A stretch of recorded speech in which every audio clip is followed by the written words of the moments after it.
Bonjour à tous, aujourd'hui nous sommes le 1er octobre 2023. Je fais cette vidéo pour revenir sur l'actualité française, franco-africaine. Voilà, et puis je vais vous montrer en fait l'intervention d'un député communiste. Il y en a parmi vous qui ont déjà deviné. Et puis après je fais mon commentaire. Voilà, écoutez ça. Avec les putschs au Niger, au Gabon cet été, votre politique néocoloniale et impérialiste en Afrique a connu l'un des plus grands revers.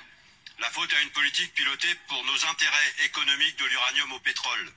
De même, ce même fait colonial qui est dénoncé dans nos outre-mer, qui vivent la persistance de cette mentalité dans des territoires exploités uniquement pour leurs ressources naturelles sans égard pour la souffrance des populations, au risque d'une explosion sociale que vous ne saurez pas voir venir. Au Sahel, vous avez demandé aux militaires de faire de l'humanitaire.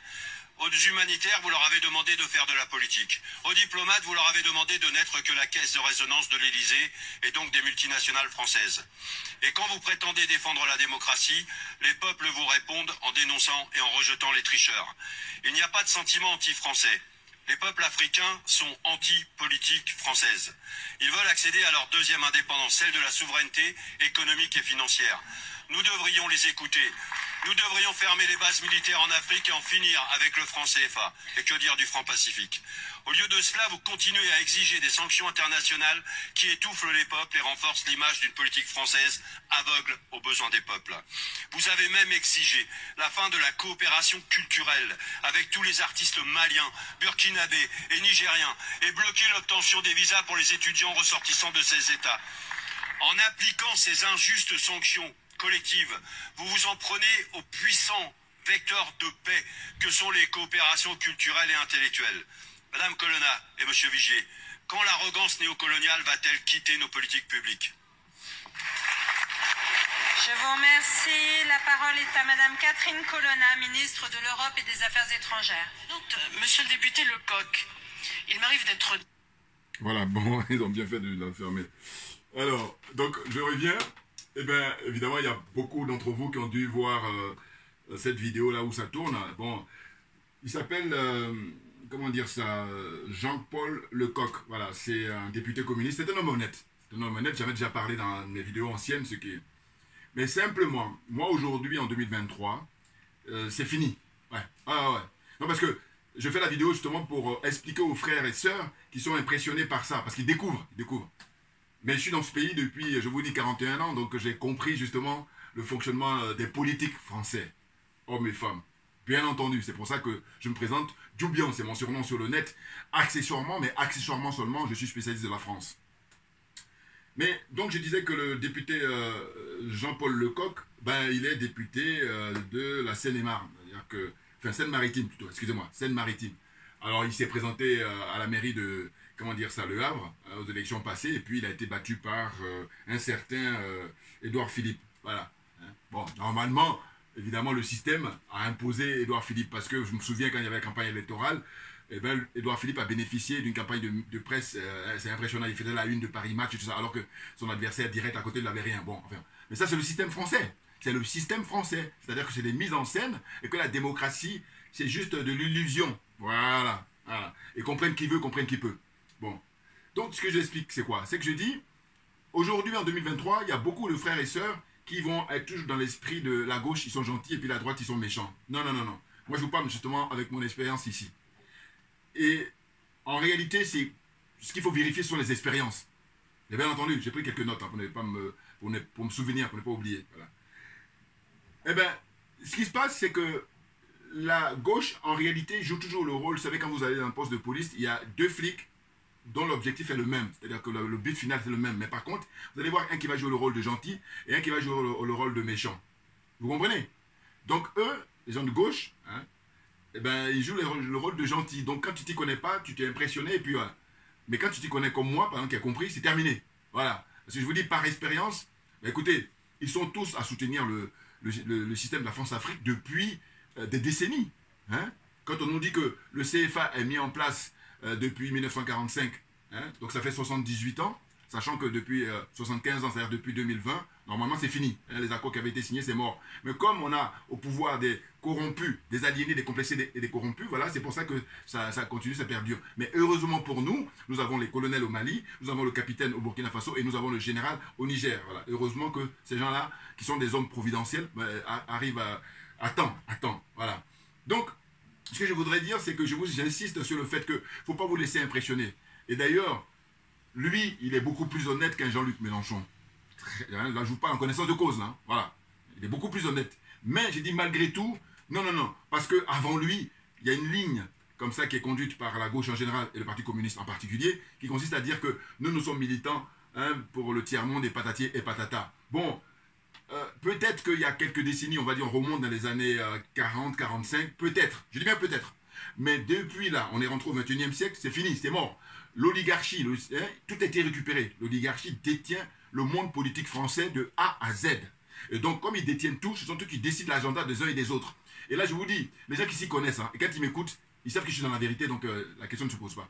Mais ceux qui ne connaissent pas trop bien les choses, qui sont en train de découvrir, machin, eh ben, ils vont me prendre pour quelqu'un qui raconte sa vie. Oui, mais c'est tant pis pour vous, à vrai dire.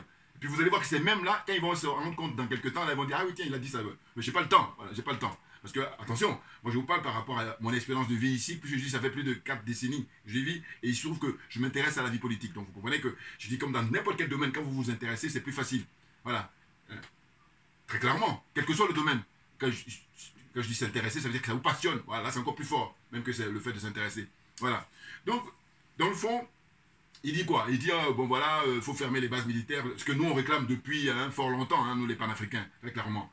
Vous voyez? Mais là, quand je dis qu'il est honnête, c'est que j'ai déjà fait des vidéos sur lui, et puis j'ai vu aussi ses interventions en commission et tout ça à l'Assemblée nationale. Mais le problème, c'est quoi? C'est qu'il est dans un groupe, qui est le groupe communiste, et c'est une action de groupe. Je vais vous dire, il serait encore un député indépendant. Voilà, c'est-à-dire qu'il n'appartient pas à un truc, et puis isolé. Bon, encore, je serais indulgent. Mais comme il est dans le groupe communiste, le groupe communiste, bah écoutez, ils sont dans le système. Aucun parti politique en France aujourd'hui n'est pas dans le système. Dans le système, c'est dans le sens où c'est l'oligarchie qui décide de leur agenda. Et ils sont tous là à duper le peuple français. Voilà, c'est tout simplement ça. Ils le dupent. Ils touchent leur pactole là tous les mois avec tous les avantages qu'ils ont en tant que parlementaires ou en tant que sénateurs. Tout ça. Et au retour, il n'y a rien. Parce que je dis, la charité bien ordonnée commence par soi-même. Je vais vous dire pourquoi. Le, député Jean-Paul Lecoq, député de la Seine-Maritime, eh ben, qu'est-ce qu'il en est des éborgnements de plus de 30 gilets jaunes? Ce sont des citoyens français. Qu'est-ce qu'il en est de la mort de plus de 11 gilets jaunes, citoyens français? Qu'est-ce qu'il en est de tous ces gens-là qui ont manifesté depuis l'arrivée au pouvoir de M. Macron et qui sont handicapés à vie, des gens qui ont perdu leurs jambes, leurs bras, et tout ça. Et puis ceux qui sont assignés en résidence, on les oblige à aller signer comme ça dans les commissariats ou des postes de gendarmerie à la veille du week-end pour dire vous n'allez pas aller là-bas pour manifester. Vous comprenez? Donc qu'est-ce qu'il en est de leur position, et lui-même dans l'occurrence. Donc je veux dire que si il ne se préoccupe pas de ça réellement, eh ben, ils ne viennent pas après pour dire oui, on parle de l'Afrique, machin, tout ça. C'est juste pour la forme. Voilà, c'est ce que je veux que vous compreniez.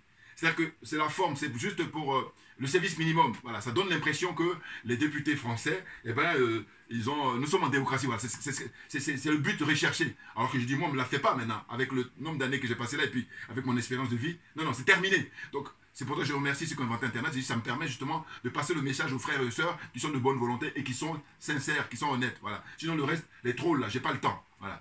Les trolls et puis ceux qui n'ont pas. Parce qu'il y en a qui ne sont pas forcément trolls, mais qui sont de mauvaise foi. Donc, j'ai pas le temps. J'ai pas le temps. Voilà. Allez vaquer à vos occupations, faites autre chose. Voilà. Vous comprenez? Et comme je dis souvent, j'ai dit ceux qui sont fâchés avec la vérité, c'est pas la peine de regarder mes vidéos. Voilà. Il n'y a que ceux qui adhèrent à la vérité, voilà, qui peuvent vous regarder mes vidéos. Il n'y a aucune obligation. Chacun est libre de faire ce qu'il veut. Voilà. Donc, ce que je disais, alors je vais lire mes notes rapidement. En fait, le député Jean-Paul Lecoq, bah, écoutez, moi je vais vous rappeler simplement, le grand Cheikh Anta Diop, le très très grand monsieur, très très grand panafricain, très grand intellectuel, le plus brillant de sa génération, toute ethnie confondue. C'est-à-dire que vous soyez asiatique, que vous soyez indien, que vous soyez européen, il les a tous balayés. Ça s'est passé justement à l'époque au Caire, en Égypte. Voilà. Un homme vraiment très cultivé, très intelligent. très digne. Eh bien, Cheikh Anta Diop, là, je vous encourage à regarder ses conférences à l'époque. Je crois que c'était même au Niger, regardez, déjà. Au Niger, il a tenu une conférence où il parlait de la gauche. Oui, juste, ils sont même pires que la droite. Voilà, Cheikh Anta Diop, hein, regardez. Qui sont des gens beaucoup plus âgés, comme on dit, nos dévanciers. Voilà, il disait ça déjà, pour vous dire. Et lui, il a vécu ici. Donc, il parlait en connaissance de cause. Donc, Cheikh Anta Diop, notez-le bien. Ensuite, vous avez l'expérience. Donc là, j'ai parlé de l'expérience de Cheikh Anta Diop. Ensuite, il y a l'expérience de Aimé Césaire. Tout ça sont mes pères. Mes pères sur le plan intellectuel. Voilà, là, c'est total respect. Oui.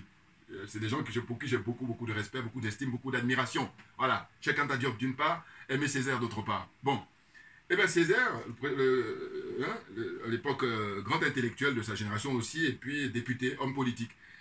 Eh bien, figurez-vous que lui, il était membre même du Parti communiste. Voilà, par exemple, il était membre avec sa carte.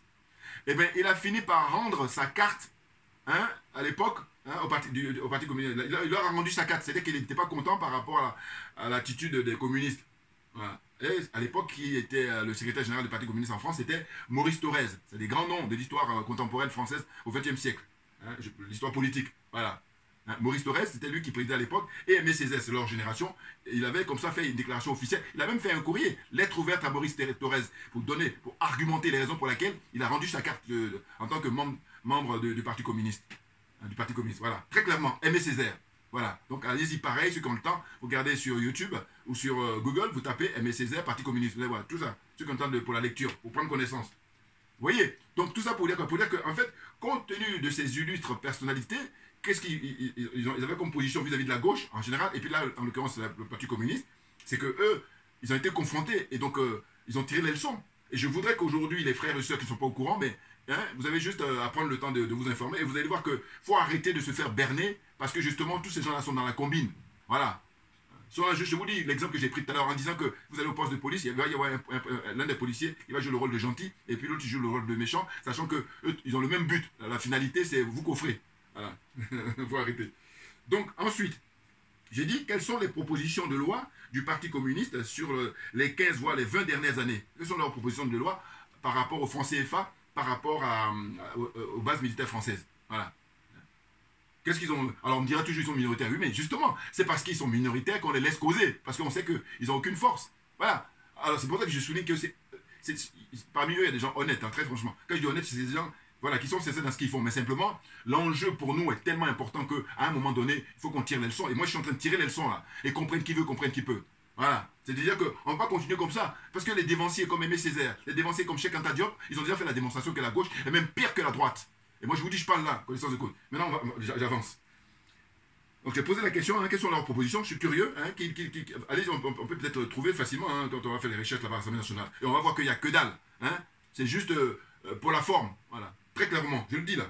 Ensuite, je vais parler de ma propre expérience. Ma propre expérience au sein de mon entreprise, envers les collègues prétendument de gauche. Je vais vous expliquer.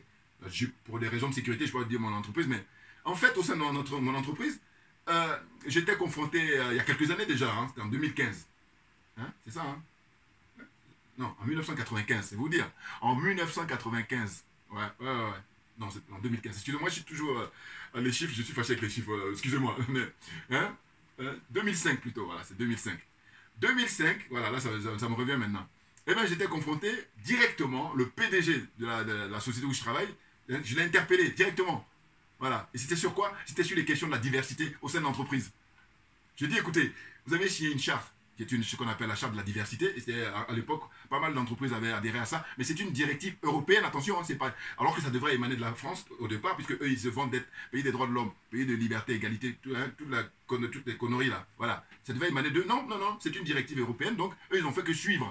Voilà. Donc ça consiste à dire quoi? À dire qu'en France, dorénavant, il faudrait faire de manière à ce que tous les jeunes qui sont issus de l'immigration ils puissent gravir les échelons. Au sein d'une entreprise, vous avez un simple employé et puis jusqu'au directeur général, tout ça. Voilà. Donc c'est le but. Et ils ont rédigé ça et puis maintenant chaque entreprise qui était d'accord avec ça, ils signent.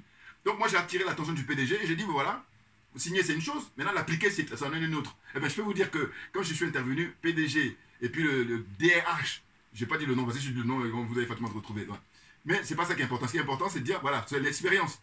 Et donc les collègues qui, eux, sont prétendument de gauche, eh bien, ils me faisaient la gueule. Il y en a même d'autres qui s'est permis à l'époque de dire, oui, si on commence à parler de la diversité, machin et tout, eh bien, on va parler, qu'est-ce qu'elle a dit? Elle a dit, on va parler d'handicapés, voilà, c'est ça. Et ça, ils ont cette tendance-là. Et moi, avec mon expérience, quand je vous dis, je suis accessoirement spécialiste de la France, et ça, c'est des domaines-là où personne ne pourra, comment dire, la ramener avec les arguments que j'avance. Aucun.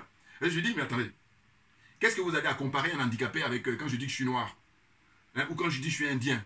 Et quand je dis, je suis, comment dire, européen, vous voyez ce que je veux dire? Il faut comparer ce qui est comparable. En tout cas, moi, c'est ma tendance, puisque ma religion, c'est la vérité et la justice. Alors que eux, leur religion, c'est le mensonge. Ils ont érigé le mensonge comme étant une religion. C'est la raison pour laquelle tout s'explique. Voilà, mais il faut avoir compris ça. Vous voyez? Donc, à l'époque, eh ben, c'est un collègue qui, lui, est de droite. Droite, comment dire ça? Républicaine, droite, comment dire ça? Traditionnelle, hein, droite, voire même extrême droite. Droite catholique, droite chrétienne, voilà. C'est lui qui est venu à la rescousse. C'est lui qui est venu me dire, écoute, toi, ta manière de fonctionner, tu n'es pas à faire semblant. Voilà, c'est ce qu'il me dit. Il me dit, dans ce cas-là, fais attention à toi, parce que tant que tu fais du surplace, en fait, tu fais de la mise en scène, t'inquiète pas, ils vont rien dire parce qu'ils ont l'habitude. Alors que toi, ils vont voir que tu ne vois pas de la mise en scène, tu es dans le vrai, tu déranges, donc fais attention. Et quand il dit fais attention, bon, évidemment, il m'a expliqué en détail, je ne vais pas vous le dire là, mais voilà. C'est très intéressant, pourquoi? Parce que je me suis dit, mais tiens, lui, au demeurant, on le considère comme étant l'homme de droite et celui qui peut être méchant vis-à-vis d'un étranger ou d'un noir, d'un africain. Eh bien non, ils sont sincères, voilà. C'est-à-dire que leur position, au moins, elle a le mérite d'être claire. Comme ça, on sait sur quel pied danser. Alors que la gauche, ils passent leur temps à vous flatter. Du coup, quand on ne s'y connaît pas, parce que moi, je viens d'arriver dans ce pays dans les années 80, 82 exactement, eh bien, évidemment, les Bernard Kouchner, vous me sautez la liste, parce que là, je n'ai pas encore les noms, mais donnez-moi les noms, je vais vous dire qui est qui. Eh bien, moi, à l'époque, c'était des gens pour qui je disais, mais tiens, parce que je n'avais pas encore compris, je n'avais pas encore assez de recul. Même aujourd'hui, j'ai dit, mais donnez-moi les noms, je vais vous dire qui est qui. Voilà. Bon, c'est pour ça que je dis, je suis accessoirement, mais accessoirement seulement spécialiste de la France. Donc, ce collègue-là, eh ben, j'ai observé, j'ai dit, mais lui qui est de droite, voire même droite extrême, eh ben, c'est lui qui vient pour. Hein, parce qu'ils sont dans la vérité, eux. Voilà. Ça ne plaît pas, mais ils sont véridiques. Voilà. Mais malgré tout, aujourd'hui, au XXIe siècle, l'oligarchie a récupéré tout le monde. Tout le monde. Marine Le Pen, eux tous. Donc c'est eux qui décident, eux, chaque parti là, qu'est-ce que tu dois faire, à quel moment tu dois prendre la parole, à quel moment tu as dit quoi que ce soit. Mais c'est impressionnant, hein, parce qu'ils ont les moyens. Les moyens sont mis dans les médias, surtout dans les médias. Voilà. Du coup, le français, eh ben, c'est le dindon de la farce. Mais c'est moi, je dis, bon voilà, ce que tu as fait maintenant là, comme ça tu es dépassé par les événements, ferme-la, mais ferme-la définitivement, assis-toi quand on les notes. Voilà. Et bien c'est vrai que moi en tant que négro, je vous dis au niveau de mon entreprise, les gens me connaissent. Hein. C'est pour ça que je vous dis que le moment viendra, j'espère, hein, vraiment bien, j'espère bien que je vais pouvoir vous expliquer quelle est mon expérience au niveau de mon entreprise. Voilà. Déjà, regardez le peu que je vous donne là. Voilà, ça je donne juste un petit exemple, alors qu'il y en a beaucoup. Voilà. Donc pour poursuivre, je vais vous dire que c'est vrai qu'en fait quand je parle comme ça, je parle en connaissance de cause, voilà, par rapport à mon expérience. Et d'ailleurs, vous passez mes vidéos aux élus de gauche, vous allez voir, hein, diversions qu'ils vont faire en permanence, alors que les élus de droite, vous allez dire, mais non, mais il a compris. Maintenant, après, bon, évidemment, comme je vise leurs intérêts, naturellement, voilà, ils ne vont pas être contents. Mais ça n'empêche que ce qui m'intéresse, c'est la manifestation de la vérité. J'adore cette expression. Manifestation de la vérité. Voilà, on va tout mettre en œuvre. N'importe quoi. Enfin, bon, bref. Donc, j'ai dit, compte tenu des différentes expériences là que je vous ai montrées, chez Anta Diop, comment dire, l'expérience de Aimé Césaire, bon, évidemment, moi je suis un nain, enfin, je veux dire, rien du tout à côté de ces géants-là. Hein. Mais ce que je dis simplement, c'est intéressant de voir qu'eux aussi ont vécu ici. Hein. Aimé Césaire, d'origine martiniquaise, bon, quand il a eu, je crois, son baccalauréat, il est venu à lui de grand, et il a comme disciple des gens comme comment dire ça, Léopold Sédar Senghor, et puis Gontran Damas, le Guyanais. Voilà. Très belles expériences. Hein. Ce sont eux-mêmes qui sont nos pères en ce qui concerne la défense de la dignité noire, hein, la négritude, comme ils ont utilisé comme terme. Voilà. C'est des grands hommes, très grands hommes.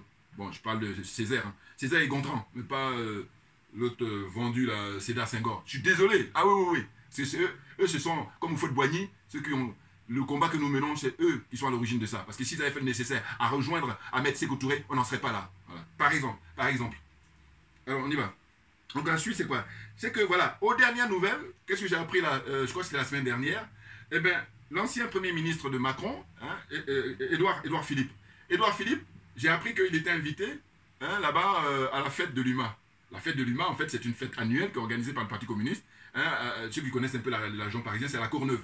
Voilà. Moi, j'ai été à l'époque, juste par curiosité. Voilà. Ça remonte maintenant, c'était dans la fin des années 80, début des années 90. Voilà, dans les années 90 exactement. Je suis allé faire un topo, juste par curiosité. Bon. Donc, ils organisent ça chaque année au mois de septembre. Et là, cette année, en 2023, eh ben, comment il s'appelle, Édouard Philippe, il était invité. Mais je dis, mais non, mais... Bon, en fait, c'est pas la première surprise, enfin, je vais au sens... mais tout ça parce que, je vous dis, c'est l'oligarchie qui décide. Voilà. Que tu sois communiste, que tu sois Marine Le Pen, que tu sois Marion Maréchal, que tu sois qui encore. Donnez-moi les noms, parce que voilà, comme ça ne vient pas. Mais eux tous, c'est l'oligarchie qui décide aujourd'hui. Voilà. Donc ils ne sont là que pour leur propre ventre. Hein, parce que c'est des gens cupides qui, en apparence, disent qu'ils défendent le peuple français, alors que non.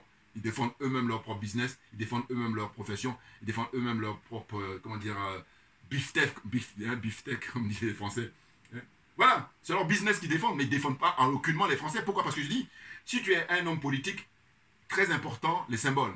Je dis, mais attendez, quand on voit le nombre de personnes qui ont été éborgnées en ce qui concerne les Gilets jaunes, je reviens là-dessus tout le temps parce que je dis, en fait, avant même l'expérience des Gilets jaunes, les Français, enfin en tout cas les dirigeants français, ils avaient déjà signé l'arrêt de mort de cette démocratie-là. Mais les Gilets jaunes, leur expérience, la manière dont ils ont été traités, ils ont été maltraités. Mais j'ai dit, mais là, ils ont officialisé définitivement que nous ne sommes plus en démocratie. Parce qu'il y a des valeurs, hein, il y a des principes à respecter. Or, ce n'est pas respecté. Comment des gens qui manifestent pacifiquement, ils peuvent avoir ce sort-là? Expliquez-moi, expliquez-moi. Bah oui, donc il faut arrêter. Hein. Donc il est gentil, là, le député Jean-Paul Lecoq, mais je dis, non, non, non, non. Là, maintenant, les frères et sœurs, réveillez-vous, et je vous dis, je lui donne un petit peu d'indulgence vis-à-vis de, comment on appelle, Jean-Luc Mélenchon, parce que Mélenchon, lui, c'est un franc-maçon. Alors peut-être Lecoq aussi l'est, mais je veux dire que je le sens plus sincère que Jean-Luc Mélenchon. Parce que Mélenchon, il est très dangereux. Il est dangereux, ce monsieur. Et par contre, évidemment, il a une facilité de locution, voilà, hein, de la rhétorique, hein, voilà. Mais il n'est pas honnête, voilà. Il n'est pas sincère, Jean-Luc Mélenchon. C'est, quand je vais être gentil, je vais dire démago. Voilà. Mais si je ne suis pas gentil, je vais dire d'autres mots encore plus. Mais voilà, donc moi, ayant démasqué tout ce beau monde-là, c'est pour ça que je dis, bon, allez, circuler, on a autre chose à faire. Bien entendu. Non, parce que j'ai dit, qui d'entre eux peut déposer son écharpe officiellement comme pour dire, voilà, moi, en tant qu'homme politique, pour rejoindre les grands hommes politiques du monde, hein, je parle de, enfin, voilà, au sens global du terme, ce qu'on fait subir au peuple français, enfin au peuple africain, que dis-je, mais d'abord même au peuple français, voilà, c'est ça. Hein, ce qu'on fait subir au peuple français en éborgnant des gens, en faisant assassiner des gens, hein, qui sont en train de manifester pacifiquement, j'enlève mon écharpe de, comment on appelle ça, justement, représentant du peuple français, député, parlementaire, j'enlève mon écharpe, et quand je dis j'enlève mon écharpe, c'est que je dis, je ne suis pas venu là pour cautionner cette mascarade. Eh bien non, personne, je vous dis. Et puis en ce qui concerne la destitution de Macron, mais on nous dit, il faut par exemple, je sais pas, une cinquantaine de députés, 55 je crois, 55 députés, hein, pour faire destituer Macron, mais je suis curieux de voir la position du Parti communiste par rapport à ça. Personne. Donc il faut arrêter, ils font, je vous dis, la mise en scène. Voilà. J'ai déjà parlé dans mes vidéos anciennes, mais là je parle maintenant pour les gens qui découvrent mes vidéos. Très clair, avec moi, je trouve que l'enjeu est trop énorme. Donc on ne va plus rigoler, il ne faut plus rigoler. Hein? Un autre exemple. L'agent secret là, qui parle tranquillement sur les chaînes françaises LCI, et qui dit, voilà, comme on nous a viré du Niger, on va pouvoir maintenant continuer à déstabiliser, mais de manière plus discrète, on va se cacher pour le faire. Mais non, mais en tant que parlementaires, quand ils entendent ça, qu'est-ce qu'ils font? Commission d'enquête, justement, ils font des commissions là, ils sont pervers, hein, ils sont pervers. Quand je dis pervers, je veux dire qu'en fait, vous allez voir, ces derniers temps, ça fait maintenant plusieurs mois, ils invitent les personnalités dans toutes les disciplines et puis on les interroge. Puis ça va loin parce que j'ai vu là des témoignages, je me suis dit, mais non, mais franchement, allez-y à l'essentiel. Convoquez les gens qui ont mis en place et qui font durer le franc CFA. Convoquez les gens qui ont mis en place et qui font durer les bases militaires françaises. Voilà, là, ça nous intéresse. Mais sinon, tout le reste, c'est des mises en scène pour amuser la galerie. Donc, faut arrêter. Ouais, donc, je dis, quelle est la position justement des communistes par rapport à ça, hein, dans les commissions? Et puis, ne pas essayer de continuer comme ça à blaguer les gens, à flatter les gens, hein, à faire croire que oui, moi en tant que communiste, moi en tant qu'homme de gauche, vous savez, je suis sensible à votre cause. C'est pas vrai. Voilà, c'est de la démagogie, tout simplement. Et là, c'est un bon français. Hein. Voilà. C'est ce que je tenais à dire aujourd'hui par rapport à là, la prise de parole de, comment on appelle, le député Lecoq, là. Mais non, c'est bon, c'est bon. Hein. Le peuple africain en a ras-le-bol, hein, de la mainmise, hein, de la politique française, la mainmise, hein, des dirigeants français, hein, sur sa destinée. Ras-le-bol. Hein. Tous les pays confondus, voilà, cette zone-là, où il y a 15, y compris les Comores. Simplement, ceux qui sont à la tête des pays, ils ont justement la protection de l'armée française. C'est pour ça qu'ils continuent à faire le malin. Parce que je dis, pourquoi je dis qu'en priorité, il faut virer l'armée française? Mais parce que tant que l'armée française est là, eh bien, les potentats, les dictateurs, là, ils sont contents, parce que le rôle de l'armée française, entre autres, hein, il a un rôle de permettre le pillage à ciel ouvert, mais aussi d'assurer, ça s'est vérifié à maintes occasions. Et d'ailleurs, eux-mêmes, quand vous voyez M. Ouattara qui leur donne le terrain comme ça en 2019, en décembre 2019, il a augmenté encore la superficie qu'ils avaient en estimant que ce qu'ils avaient, c'était pas assez grand. Voilà. Mais pourquoi il fait ça? Mais c'est du donnant-donnant.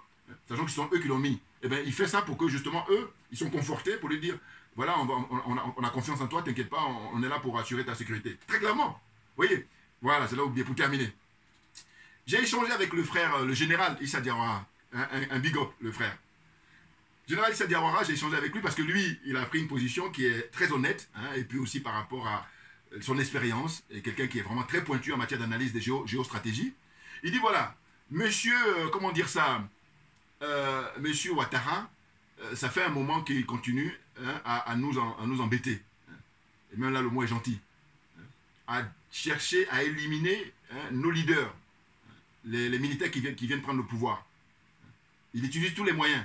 D'abord, il y a l'expérience des 49 Zozo là qu'il avait emmené. Heureusement que les services secrets et puis les colonels au pouvoir, ils sont très vigilants. Donc, ils les ont chopés. Mais ils ont joué ils ont fait preuve d'humanisme. Donc, ils les ont fait partir. Mais avant de les faire partir, ils les ont cuisinés, chacun. Donc, ils ont le dossier, comme ça, béton. Ils demandent maintenant au Conseil de sécurité de mettre ça à l'ordre du jour. Et les mecs, ils ne font pas diligence. Premier point.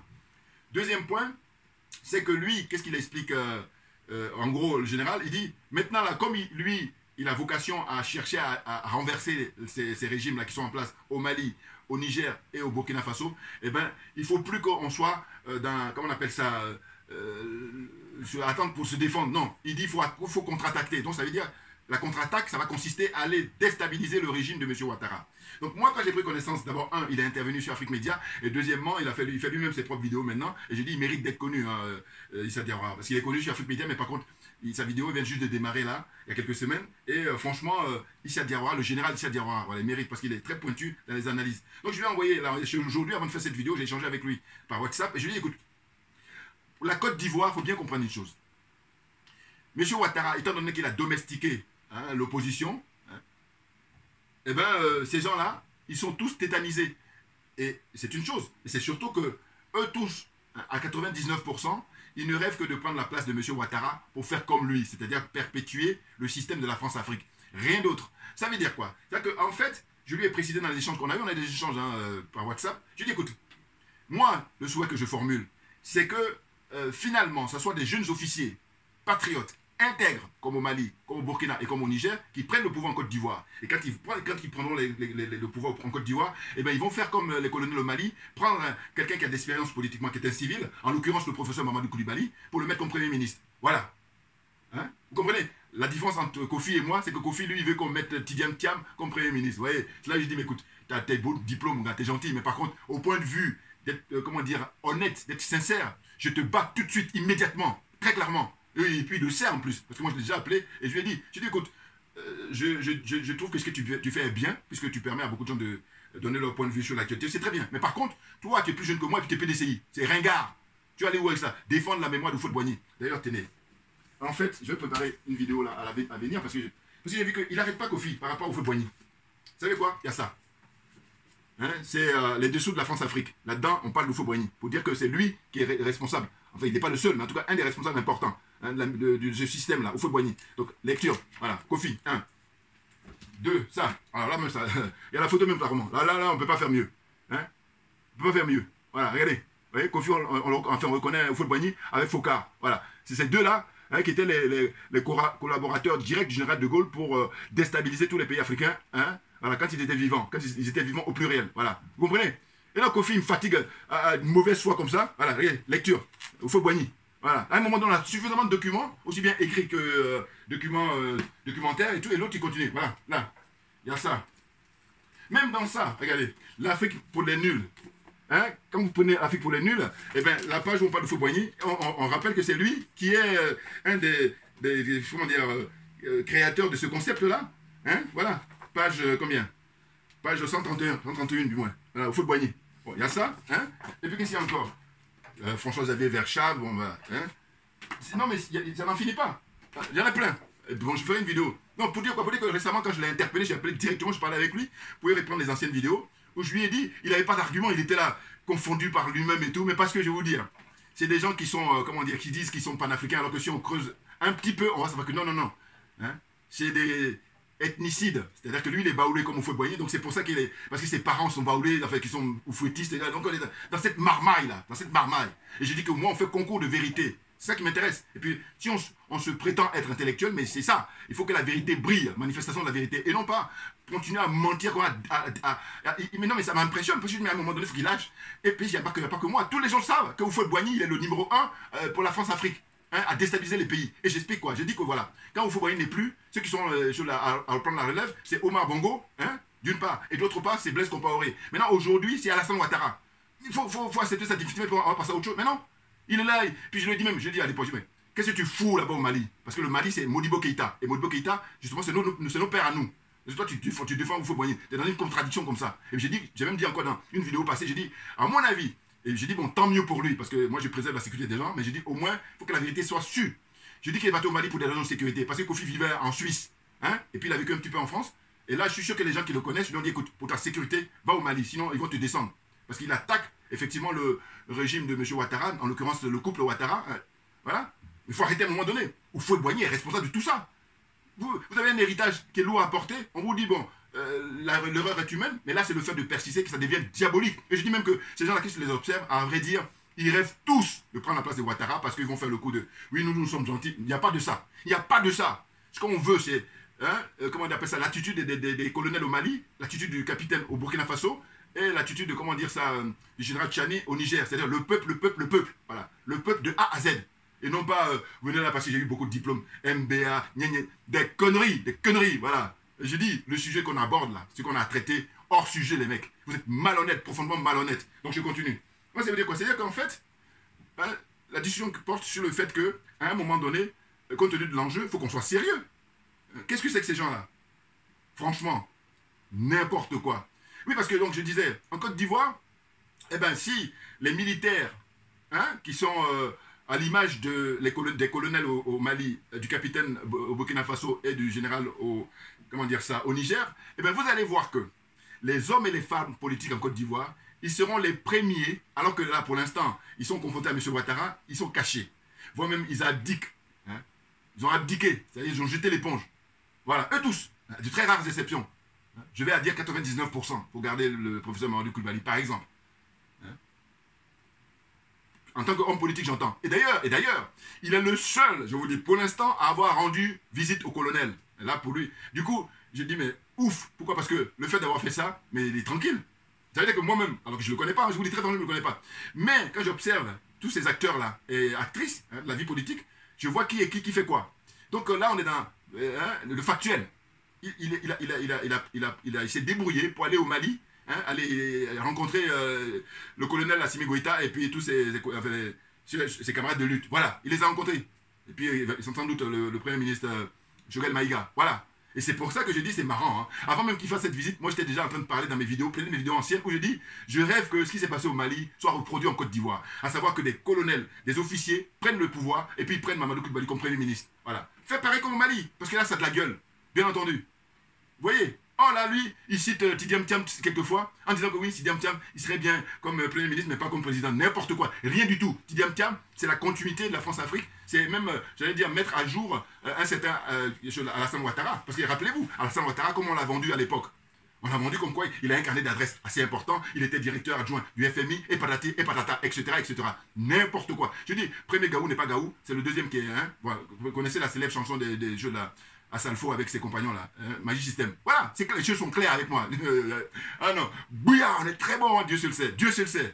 Dans le domaine dans lequel on est, c'est une question de domaine. Il y a d'autres domaines où tu es bon, je dis bon, moi je fais partie des gens fair play. Si tu es bon, je reconnais, et puis je dis mon frère, moi je vais te donner mes coups de main, et puis tu vas pouvoir t'en sortir. Parce que si tu t'en sors, bon, mais c'est au bénéfice de nous tous, de manière générale, Voilà, vous comprenez? Donc n'importe quoi, Tidiane Thiam, mais je vais dire, c'est même pas un politique, c'est un technocrate. Et bon, je veux dire, comme tous ces gens-là, ce sont des soldats de la France-Afrique, on en a suffisamment donné. Dieu se le sait. Dieu se le sait si on a suffisamment donné. Regardez les dégâts. Et donc là, ils ne comprennent rien, et puis ils font malin, et puis voilà. Et ce que je dis, bah, moi je suis partisan pour qu'on donne les mêmes moyens à nous tous. Mêmes moyens. C'est-à-dire 5 € ou bien 20 000 €, ou tout ce que tu veux, mais pareil. Puis on dit maintenant, allez, éclatez-vous. Et vous allez voir, parce que moi, le peu que j'ai là, regarde l'inspiration. Hein, je me considère comme un caricaturiste. C'est-à-dire que vous prenez les journaux, là, les grands journaux. Eh bien, il y a les rédacteurs qui vont tartiner des pages, et le caricaturiste, juste que sa caricature résume tout. Voilà, c'est ça qui m'intéresse, parce que je suis dans le mouvement pour faire libérer hein, le peuple africain, pour que les richesses de l'Afrique appartiennent aux Africains en priorité, et non pas le contraire. Hein? N'importe quoi. Donc je disais quoi, pour terminer maintenant, justement, l'échange que j'ai eu avec le général Issa Diawara, j'ai dit voilà, les connaissants, ces acteurs-là, hommes et femmes politiques en Côte d'Ivoire, là, ils sont dans une situation comme ça, de soumission vis-à-vis de M. Ouattara, mais si jamais il y a un officier qui vient prendre le pouvoir, eh bien, ils vont être les premiers, même à s'associer avec M. Ouattara pour demander le fameux ordre constitutionnel. Voilà, des escrocs. J'ai dit, écoutez, vous avez fait des brillantes études, vous avez des diplômes, il n'est pas question de contester ça. En revanche, le domaine dans lequel on est, vous êtes hors sujet. Donc, perdez pas notre temps, parce qu'on a suffisamment de recul. Donc, dégagez. Et dépêchez-vous de vous dégager. Voilà, les choses sont claires. Vous comprenez? Donc, j'ai dit, vous allez voir qu'ils vont être les premiers comme ça à venir dire, oui, nous demandons le rétablissement de l'ordre constitutionnel. En gros, de dire, les militaires, ils doivent aller à la caserne. N'importe quoi. Ces gens sont des malhonnêtes, sont des voyous, sont des gangsters en col blanc. Voilà, je le dis là, je le dis. Et moi, je dis, ce qui m'intéresse, c'est la vérité, rien que la vérité. Parce que ma religion, c'est hein, la vérité et la justice. Puis on va ajouter la solidarité pour être dans l'esprit de la Mahat. Voilà, donc c'est ce que j'ai expliqué. Bon, évidemment, je n'ai pas expliqué tout ça. Mais il a compris, voilà, le général. Il a compris. Hein. Lui, en gros, ce qu'il m'a répondu, il m'a dit, quoi qu'il en soit, s'il y a les militaires qui viennent au pouvoir, eh ben, tout ce beau monde-là, ils vont être dégagés. Mais j'ai dit non, moi je te parle, je suis d'origine ivoirienne et je sais comment ils fonctionnent leur état d'esprit. Très clairement. Hein. Je dis non. Je dis voilà, vous savez ce qui va se passer, c'est que, d'ailleurs, ça c'est ma conviction personnelle, hein. Je dis que ce qui s'est passé au Gabon, ce que les dirigeants français ont réussi à faire au Gabon, eh ben, c'est la même chose qu'ils sont en train comment dire ça. Ils sont dans une situation d'observation, et puis le moment opportun, paf, ils vont reproduire ce qu'ils ont fait au Gabon. Ça veut dire quoi? Ça veut dire que quelqu'un comme Macky Sall, comment dire ça, au Sénégal, on n'est pas à l'abri du scénario de ce qui s'est passé au Gabon. Comprenne qui veut, comprenne qui peut. Je veux dire par quoi? Je veux dire qu'en février prochain, février 2024, est prévu les élections au Sénégal. Si jamais il y a une tension comme ça, où il y a les partisans de Sonko, hein, les gens d'opposition, et puis M. Macky Sall, ils n'arrivent pas toujours à trouver un accord pour la continuité de la France-Afrique, ils ont déjà même choisi les noms. Ils ont déjà l'équipe des militaires, ils ont déjà coopté, oui, ils les ont déjà. Parce qu'ils ont négocié déjà. Hein, le scénario, il est clair pour moi. Ah oui, je vous dis, quand j'ai vu l'expérience de ce qui s'est passé au Gabon, j'ai dit, mais non, mais ils vont reproduire ça au Sénégal et en Côte d'Ivoire facilement. Comprenne qui veut, comprenne qui peut. Voilà, ça veut dire que, aussi bien Macky Sall, encore que Macky Sall, lui, c'est fini. Mais lui, même si c'est fini, il aimerait bien que ça soit un de ses partisans qui prenne le pouvoir. Pourquoi? Parce que lui, comme ça, il sera protégé. Parce que s'il y a Sonko qui prend le pouvoir, il sait qu'il va rendre des comptes, voire même il va aller en tôle. Bon, je crois que, comme eux, ils ont l'influence des religieux et tout ça, donc ils vont trouver un arrangement et tout ça. Mais ça n'empêche qu'on n'est jamais trop bien servi comme soi-même. Ça veut dire qu'il va préférer Macky Sall que ça soit un de ses partisans, voilà. Hein, la preuve en est, en l'occurrence, son premier ministre. Et là, il est sûr qu'il n'y a aucune, comment dire ça, poursuite vis-à-vis de lui par rapport à toutes les magouilles qu'il a pu faire, ainsi que son frère. Voilà. Toutes les magouilles qu'ils ont pu faire, ils seront tranquilles. C'est ça dont il s'agit. C'est pour ça qu'on fait subir aux pauvres Ousmane Sonko, comme ça, la dureté d'être un opposant. En tout cas, s'opposer au système de la France-Afrique. C'est de ça dont il s'agit. Donc, pareil pour M. Ouattara. M. Ouattara, je vous dis, matin, midi et soir, et là, je n'exagère rien du tout, je dis qu'il passe son temps à demander pardon aux Français, pour dire, laissez-moi mourir au pouvoir. Parce que ces gens-là, si jamais vous m'enlevez, là, ils vont me découper en morceaux. Bouillard, comprenne qui veut, comprenne qui peut. Non, mais ça, c'est voilà. Je suis comme vous tous, comme tout le monde, et puis j'observe, et puis j'analyse. Voilà, faire jouer le minds. Voilà. Et les choses sont claires. Je fais partie des rares, je ne dis pas que je suis le seul, hein, je dis ça toujours. Mais nous sommes rares à avoir constaté que le coup d'État, très tôt, le coup d'État au Gabon, c'est la main de la France. Et moi, j'ai dit, c'est mon bon sens. C'est quoi? C'est dit, mais écoutez, à partir du moment où il ne demande pas le départ de l'armée française, à partir du moment où il ne demande pas la remise en cause du franc CFA, mais là, c'est même plus la peine d'aller creuser. C'est suffisant, bien entendu. Voilà. Puis après, quand on apprend que celui qui est au pouvoir actuellement là, c'est un cousin d'Ali Bongo, et ensuite, on apprend qu'il a acheté de l'argent, il a fait l'argent frais, enfin, en espèces comme ça, il a payé cash des villas aux États-Unis. Alors que, pensez bien, quand vous achetez des villas aux États-Unis, c'est pas la même chose que quand vous achetez dans un pays où la monnaie est très faible. Vous comprenez ce que je veux dire? Voilà. Donc ça veut dire que c'est beaucoup d'argent, comme ça. Et lui tout seul, il s'approprie ça. Et c'est lui maintenant qui est le président. Et les Français, ils sont là, hein, n'importe quoi. Donc je vous dis, M. Ouattara, M. Macky Sall, M. Talon, ils ne sont pas à l'abri. Maintenant, nous, panafricains, c'est nous qui devons rester vigilants pour dire quoi? Pour dire qu'écoutez, il faudrait que les officiers qui vont prendre le pouvoir dans ces pays-là, ça soit dans l'esprit, hein, le paradigme des colonels au Mali, hein, du capitaine au Burkina Faso et du général au Niger. Voilà, le même paradigme, même état d'esprit. Le peuple, rien que le peuple. Voilà. Sinon, tout le reste, c'est que diversion, tout le reste, c'est perte de temps, perte d'énergie. Et puis, je vous dis, ça, c'est pas grave. Ce qui est grave, c'est les morts que ça entraîne, les conséquences. Voilà.